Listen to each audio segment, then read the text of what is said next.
नमस्कार, मैं हूं वीरेंद्र कुमार झा और आप इसमें मेरे साथ देख रहे हैं खबर तक तक। समस्त दर्शकों को खबर तक तक की पूरी टीम की तरफ से महाअष्टमी की शुभकामना। माँ गौरी आप सभी के जीवन को मंगलमय करें। इस समय दशहरा का पर्व चल रहा है और जैसा कि हम जानते हैं कि इस ब्रह्मांड की सृष्टि माँ दुर्गा के 9 रूपों में से एक रूप माँ कुष्मांडा ने किया था। यही कारण है कि सृष्टि के प्रारंभ के साथ ही माँ दुर्गा की पूजा आराधना होती आ रही है। लेकिन तब यह पूजा बसंत के चैत्र मास में हुआ करती थी। इस अवसर पर माँ गौरी अपने पिता हिमवान के यहाँ आती थी और उसी अब की खुशी में यह पर्व मनाया जाता था और फिर इसके पूजा के बाद माँ वापस लौटकर कैलाश अपने पति भगवान शिव शंकर के पास चली जाती थी। और यह क्रम सिर्फ और सिर्फ वर्ष में एक ही बार होता था। लेकिन माँ दुर्गा के एक भक्त को ऐसी ज़रूरत पड़ी कि वह माँ दुर्गा की पूजा के लिए बसंत का इंतज़ार नहीं कर पा रहा था। ऐसे में उन्होंने असमय में ही माँ दुर्गा की पूजा आराधना की थी। आप जानना चाहेंगे कि यह भक्त कौन था।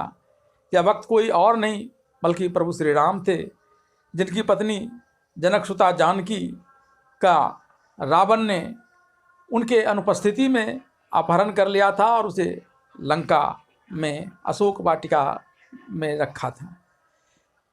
प्रभु श्री राम के दूत भगवान हनुमान ने 7 समुंदर को लांघते हुए लंका में जाकर इस बात का पता लगा लिया विभीषण के द्वारा कि जनकसुता जगदम्बा सीता कहाँ है, और सारी बातों का पता लगाकर उन्होंने प्रभु राम को इसकी सूचना दी। और तब प्रभु श्री राम ने रावण पर चढ़ाई करके, वैसे तो उन्होंने अंगद को पहले दूत बनाकर भेजा, लेकिन रावण किसी भी रूप में सीता को लौटाने के लिए तैयार नहीं था। तब एक ही मार्ग बचा था युद्ध का, और न चाहते हुए भी प्रभु श्री राम को युद्ध के लिए तत्पर होना पड़ा। और तब उन्होंने सबसे पहले अपने आराध्य भगवान शिव शंकर की आराधना की और फिर लंका पर उन्होंने चढ़ाई कर दिया। यह युद्ध बहुत ही भयानक था। एक से एक दुर्धर्ष सेनानी उधर रावण के पास भी थे। मेघनाद, कुंभकर्ण, अहिरावण, जिसका कोई सानी नहीं था पूरी ब्रह्मांड में, लेकिन राम की सेना के आगे कोई भी नहीं टिका। जितने भी रिश्तेदार थे रावण के, सबको रावण ने एक एक कर इस युद्ध में मरवा दिया। लेकिन फिर भी जब तक रावण था तब तक जगदम्बा सीता का वहाँ से ला पाना संभव नहीं था। और रावण इतना दुर्धर्ष था कि उसे पराजित करना राम के लिए भी संभव नहीं हो पा रहा था। घनघोर युद्ध दोनों के बीच चल रहा था।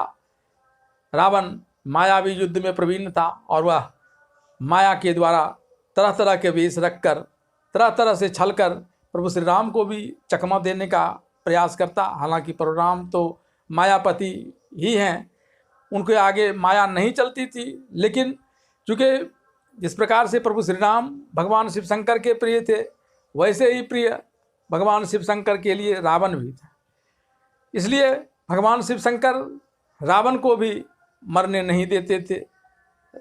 प्रचंड शक्ति का प्रहार किया था प्रभु श्री राम ने, लेकिन रावण सिर्फ और सिर्फ अचेत रहा और फिर उसके सारथी ने उसे वापस लंका लेकर चला गया। इस बीच जब रावण अचेत पड़ा हुआ था तब नारद ऋषि वहाँ आते हैं और उन्होंने प्रभु श्री राम से कहा कि आपको तत्क्षण माता जगदम्बा की पूजा करनी होगी और बिना उसके कोई उपाय नहीं है कि आप रावण पर विजय प्राप्त कर लें, क्योंकि भगवान शिव शंकर के लिए रावण भी उतना ही प्रिय है जितना कि आप हैं और वे रावण को मरने नहीं देंगे। ऐसे में जब तक जगदम्बा की कृपा आपके ऊपर नहीं होंगे वही आपको इस कार्य में सहायता करेंगी। तो फिर सवाल यह उठ खड़ा हुआ कि माता जगदम्बा की पूजा तो अब फिर बसंत में होगी और बसंत का इंतजार नहीं किया जा सकता, क्योंकि 14 वर्ष इस बीच में पुरने पर अगर भगवान श्री राम वापस अयोध्या नहीं जाते हैं तो फिर वहाँ भरत प्राण त्याग देने के लिए उत्सुक हो जाएगा।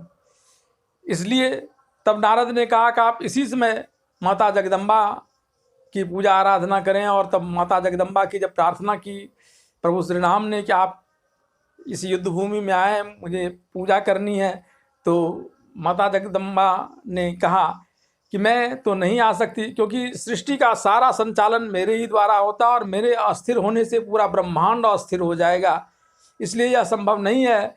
लेकिन आप मुझे बेल में प्रतिस्थापित कीजिए और उस बेल की पूजा कीजिए, तो आपको मेरी कृपा प्राप्त हो जाएगी। और तब प्रभु श्री राम ने 9 दिनों तक माँ दुर्गा को बेल में ही प्रतिस्थापित कर उनकी पूजा आराधना की। और इस 9 दिनों में माँ दुर्गा के 9 रूपों की उन्होंने पूजा और अर्चना की। और जो 9 शक्तियाँ थी माँ दुर्गा की, वो सभी इन्हें प्राप्त हुई। और इनकी जो 9 ग्रह थे वह भी अनुकूल हो गए, और वहीं जो 9 ग्रह थे रावण के, वो प्रतिकूल हो गए। इनकी जो 7 चक्र थे वे भी सक्रिय हो गए। और तब प्रभु श्री राम माँ जगदम्बा की कृपा से रावण पर विजय पाने में सफल हुए थे।